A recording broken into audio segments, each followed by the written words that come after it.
Canal Entre Capas Book. Inscreva-se, é de graça. Compartilhe com os amigos. E curta o nosso conteúdo.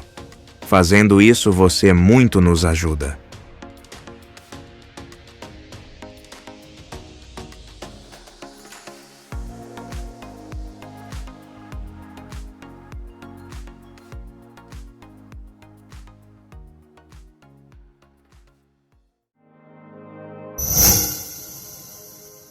Parte 2. A aproximação do vento. Shallan, Kaladin, Adolin, Sadeias. 13. A obra-prima do dia. A forma bélica é para governo e batalha. Reivindicada pelos deuses, entregue para matar. Desconhecida, despercebida, mas para vencer é necessária. Ela vem para aquele que ousar. Da canção de listagem dos ouvintes, 15ª estrofe. A carroça chocalhava e sacudia sobre o chão rochoso, com Shallan empoleirada no banco duro ao lado de Bluti, um dos mercenários de cara dura empregados por Tavilac. Ele guiava o Shulei, que puxava a carroça, e não falava muito, embora quando pensava que ela não estava vendo, a inspecionasse com seus pequenos olhos escuros. Fazia frio. Ela desejava que o clima mudasse, e a primavera, ou até mesmo o verão, viesse por algum tempo. Isso não era provável em um lugar notório pela sua friagem permanente. Tendo improvisado um cobertor a partir do forro do baú de Jasnah, Shallan o enrolara sobre os joelhos até os pés, tanto para esconder a saia esfarrapada quanto para se defender do frio. Ela tentava se distrair estudando os arredores. A flora ali nas terras geladas do sul lhe era completamente estranha. A pouca grama crescia em trechos ao longo das faces a sotavento das rochas, com folhas curtas e pontudas em vez de longas e flexíveis. Os petrobulbos nunca cresciam mais que um palmo e não se abriam totalmente, mesmo quando ela tentou jogar água sobre um deles. Suas gavinhas eram preguiçosas e lentas, como se estivessem dormentes devido ao frio. Mas também havia pequenos arbustos, espinhosos, que cresciam em rachaduras e encostas. Seus galhos quebradiços arranhavam as laterais da carroça. Suas minúsculas folhas verdes, do tamanho de gotas de chuva, se dobravam e se recolhiam nos caules. Os arbustos cresciam de modo prolífico, se espalhando onde quer que encontrassem apoio. Quando a carroça passou por um tufo particularmente alto, Shallan estendeu a mão e arrancou um galho. Ele era tubular, com um centro aberto, e áspero como areia. Esses galhos são frágeis demais para grandes tormentas, disse Shallan, segurando-o. Como essa planta sobrevive? Bluti grunhiu. É comum, Bluti, manter uma conversa mutuamente instigante com companheiros de viagem. Da nação, eu conversaria, se soubesse o que metade dessas palavras significa, respondeu ele sombriamente. Shallan se surpreendeu. Ela honestamente não esperava uma resposta. Então estamos quites, ela disse, já que você usa muitas palavras que eu desconheço. É verdade que acho que a maioria delas são xingamentos. Ela falou de modo casual, mas a expressão dele se fechou mais ainda. A senhorita acha que sou tão idiota quanto esse galho. Pare de insultar meu galho. As palavras lhe vieram à mente, e quase aos lábios, involuntariamente. Deveria ser mais apta em conter a própria língua, considerando sua criação. Mas a liberdade, sem o temor de que seu pai espreitava por trás de cada porta fechada, havia diminuído severamente seu autocontrole. Ela suprimiu a provocação dessa vez. A estupidez é uma função do ambiente ao redor do indivíduo, disse ela, em vez disso. A senhorita está dizendo que sou idiota porque fui criado assim? Não. Estou dizendo que todo mundo é estúpido em algumas situações. Depois que meu navio naufragou, cheguei à costa, mas fui incapaz de acender uma fogueira para me aquecer. Você diria que sou estúpida? Ele a olhou de soslaio, mas não ousou falar. Talvez aquela pergunta parecesse uma armadilha para olhos escuros. Bem, eu sou, disse Shallan. Em muitas áreas, eu sou estúpida. Talvez para entender palavras complicadas, você seja estúpido. É por isso que precisamos de eruditas e mercadores, guarda Bluti. Nossos tipos de estupidez se complementam. Entendo por que precisamos de sujeitos que saibam acender fogueiras, disse Bluti. Mas não porque precisamos de pessoas que usam palavras bonitas. Xiii. Não diga isso tão alto. Se os olhos claros ouvirem, podem parar de perder tempo inventando novas palavras, e em vez disso, começarem a interferir nos assuntos de homens honestos. Ele a encarou novamente. Nenhum sinal de humor nos olhos sob aquela fronte séria. Shallan suspirou, mas voltou sua atenção para as plantas. Como elas sobreviviam a grandes tormentas? Devia pegar sua prancheta de desenho e... Não. Ela esvaziou a mente e relaxou. Pouco tempo depois, Tavilac ordenou a parada de meio-dia. A carroça de Shallan desacelerou e uma das outras parou ao lado dela. Taji estava conduzindo a outra, com os 2 parchemanos sentados na jaula atrás, trabalhando silenciosamente, trançando chapéus de juncos que haviam coletado de manhã. As pessoas frequentemente ordenavam que parchemanos fizessem tarefas como aquela, algo para garantir que todo o seu tempo fosse gasto em alguma atividade lucrativa para aqueles que os possuíam. Tavilac venderia os chapéus por umas poucas esferas no seu destino. Eles continuaram trabalhando quando a carroça parou. Era necessário que alguém mandasse que fizessem outra coisa. E precisavam ser treinados especificamente para cada trabalho que faziam. Mas, uma vez treinados, trabalhavam sem reclamar. Para Shallan, era difícil não ver aquela silenciosa obediência como algo pernicioso. Ela balançou a cabeça, mas depois estendeu a mão a Bluti, que a ajudou a descer da carroça prontamente. No chão, ela pousou a mão na lateral do veículo e respirou fundo através dos dentes. Pai das tempestades, o que fizera com seus pés? Esprenos de dor se esgueiraram da parede ao seu lado, pequenos tendões alaranjados, como mãos descarnadas. Luminosa? Chamou Tavilac, gingando na sua direção. Infelizmente, não temos muito a oferecer em termos de refeições.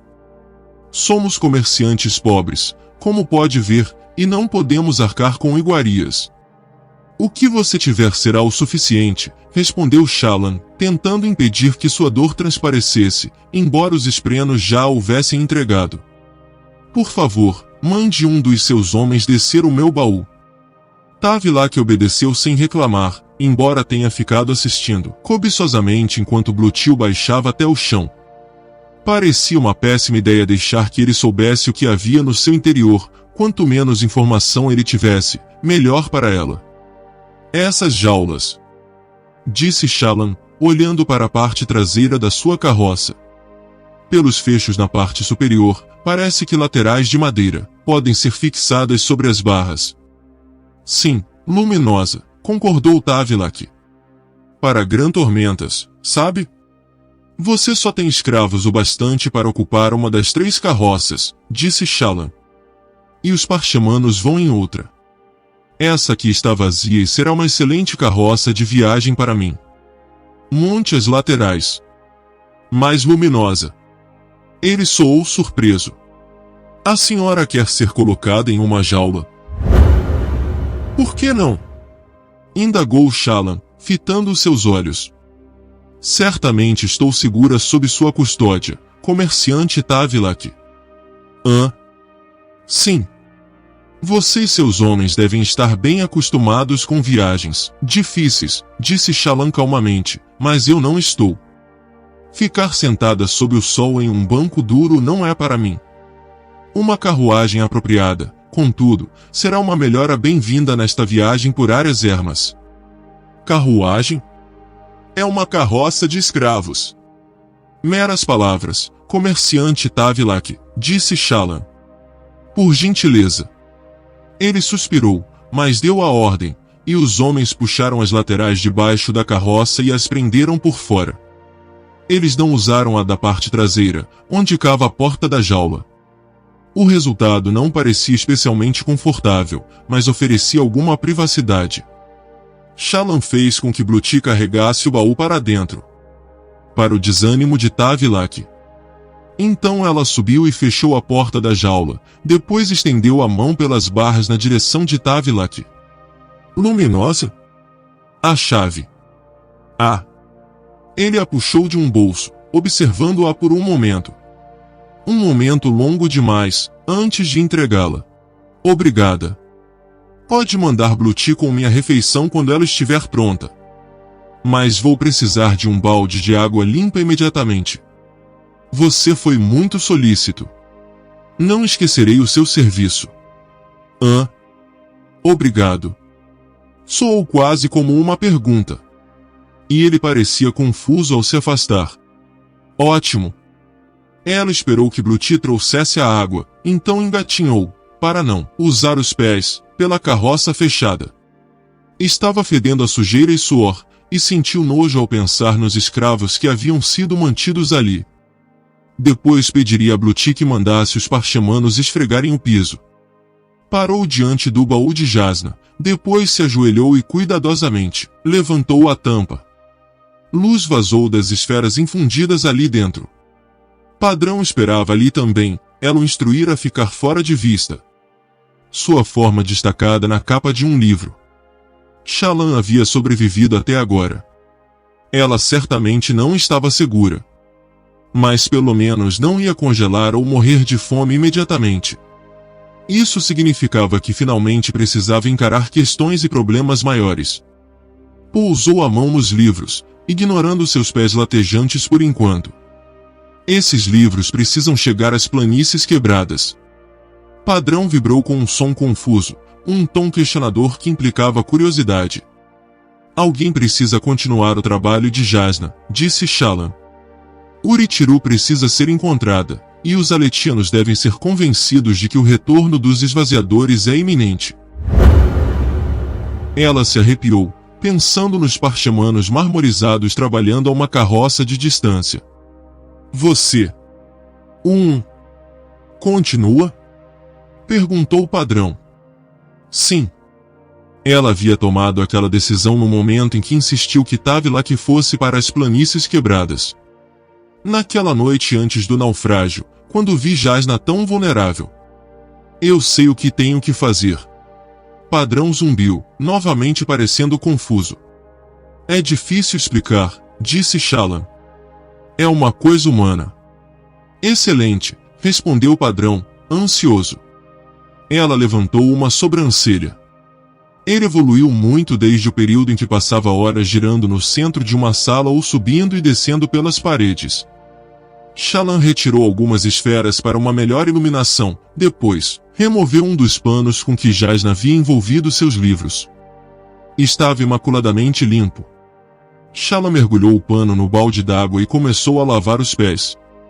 Antes de ver a expressão de Jasnah naquela noite, antes de falar com ela enquanto estava exausta e perceber o nível de sua preocupação, eu havia caído em uma armadilha, a armadilha de uma erudita. Apesar do meu medo inicial do que Jasnah havia descrito sobre os parchemanos, passei a ver tudo como um quebra-cabeça intelectual. Jasnah parecia tão impassível que deduzi que ela também via assim. Shallan se retraiu ao remover um pedacinho de pedra de uma rachadura no seu pé. Mais esprenos de dor surgiram do chão da carroça. Ela não caminharia longas distâncias tão cedo, mas pelo menos não via ainda esprenos de putrefação. Precisava encontrar algum antisséptico. Nosso perigo não é apenas teórico, padrão. É real, e terrível. Sim, disse Padrão com uma voz séria. Ela levantou os olhos de seus pés. Ele havia se movido para o interior da tampa do baú, iluminado pela luz variada das esferas de cores diferentes. Você sabe do perigo? Os parchemanos, os esvaziadores? Talvez ela estivesse vendo coisa demais nos tons dele.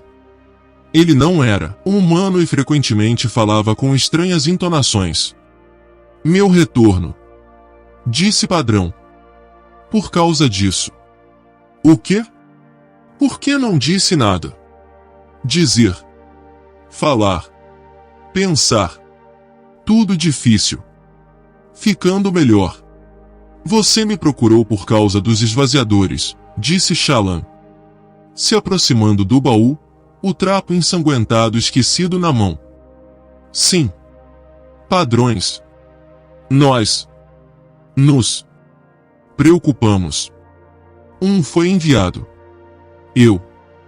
Por que para mim? Por causa das mentiras. Ela balançou a cabeça. Não compreendo. Ele zumbiu, insatisfeito. Você. Sua família. Você me viu com minha família? Há tanto tempo assim? Shallan. Lembre. Novamente aquelas memórias. Dessa vez, não era um banco de jardim, mas um quarto branco e estéril. A canção de ninar do seu pai. Sangue no chão. Não. Ela se afastou e voltou a limpar os pés. Eu sei. Pouco dos humanos, disse Padrão. Eles quebram. Suas mentes quebram. Você não quebrou. Só rachou. Ela continuou a se lavar. São as mentiras que salvam você. As mentiras que me atraíram, disse Padrão. Ela molhou o trapo no balde. Você tem um nome?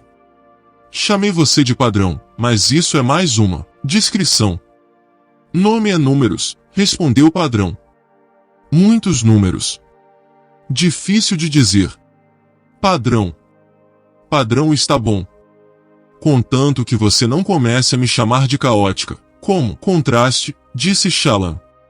O que isso significa? Estou pensando, disse Padrão. Considerando a mentira. A piada? Sim. Por favor, não pense demais. Não foi uma piada muito boa. Se quiser ponderar sobre uma piada de verdade, considere que deter o retorno dos esvaziadores pode depender logo de mim. Ela terminou de cuidar dos pés o melhor que pôde, então enrolou-os com vários outros panos do baú. Não tinha chinelos ou sapatos. Talvez pudesse comprar um par de botas extras de um dos mercadores de escravos. Um mero pensamento embrulhou seu estômago, mas não tinha escolha. A seguir, ela separou o conteúdo do baú. Era apenas um dos baús de Jasnah, mas Shallan reconheceu que era o que a mulher mantinha em sua própria cabine, aquele que os assassinos haviam levado. Ele continha as anotações de Jasnah, livros e mais livros cheios de notas. O baú continha poucas fontes primárias, mas isso não importava, já que Jasnah havia transcrito meticulosamente todas as passagens relevantes. Enquanto Shallan punha de lado o último livro, ela notou algo no fundo do baú. Uma folha solta de papel? Ela a pegou, curiosa, então quase a deixou cair, de tão surpresa. Era um retrato de Jasnah, desenhado pela própria Shallan. Dera o desenho à mulher depois que fora aceita como sua pupila. Pensou que Jasnah jogaria fora, ela tinha pouco apreço pelas artes visuais, que considerava uma frivolidade. Em vez disso, ela o guardara junto de seus objetos mais preciosos. Não. Shallan não queria pensar sobre isso, não queria encarar a questão. Fez Padrão. Você não pode guardar todas as mentiras. Só as mais importantes. Shallan ergueu a mão e sentiu lágrimas nos olhos. Por Jasnah. Ela vinha evitando o luto, guardara-o em uma caixinha e colocará-o de lado. Assim que deixou o luto chegar, outra dor se juntou a ele. Uma dor que parecia frívola em comparação à morte de Jasnah, mas que ameaçava arrastar Shallan para baixo igualmente, ou ainda mais. Meus cadernos de desenhos. Sussurrou ela. Tudo perdido. Sim, disse Padrão, parecendo triste. Cada desenho que já guardei. Meus irmãos, meu pai, minha mãe. Todos afundaram nas profundezas, junto com seus desenhos de criaturas e suas reflexões sobre suas conexões, biologia e natureza. Perdidos. Todos. O mundo não dependia dos seus desenhos bobos de enguias celestes. Mesmo assim, ela sentia que tudo estava arrasado. Você vai desenhar mais, sussurrou Padrão. Eu não quero. Shallan piscou, deixando escapar mais lágrimas. Não vou parar de vibrar. O vento não vai parar de soprar. Você não vai parar de desenhar. Shallan passou os dedos sobre a imagem de Jasnah. Os olhos da mulher estavam acesos, quase vivos novamente. Foi o primeiro retrato que Shallan desenhou dela, feito no dia em que se conheceram. O transmutador quebrado estava com as minhas coisas. Agora está, no fundo do oceano, perdido. Não vou poder repará-lo e enviá-lo para meus irmãos. Padrão zumbiu em um tom que parecia deprimido. Quem são eles? Indagou Shallan. Os homens quiseram isso, que a mataram e tomaram minha arte. Por que eles eram coisas tão horríveis? Eu não sei. Mas você tem certeza de que Jasnah tinha razão? Os esvaziadores vão voltar? Sim. Esprenos. Esprenos dele estão vindo. Essas pessoas mataram Jasnah. Elas provavelmente são do mesmo grupo de Kabsal. E do meu pai. Por que matariam a pessoa mais próxima de entender como e por que os esvaziadores estão voltando? Ele hesitou. Eu não devia ter perguntado, disse Shallan. Já sei a resposta, e é bastante humana. Essas pessoas querem controlar o conhecimento para poderem lucrar com ele. Lucrar com o próprio Apocalipse. Vamos cuidar para que isso não aconteça. Ela baixou o desenho de Jasnah, colocando-o entre as páginas de um livro para mantê-lo seguro.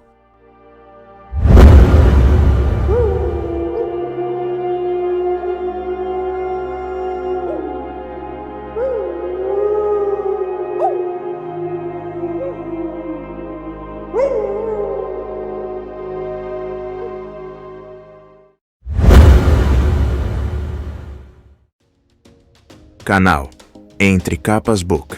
Inscreva-se, é de graça. Compartilhe com os amigos. E curta o nosso conteúdo. Fazendo isso, você muito nos ajuda.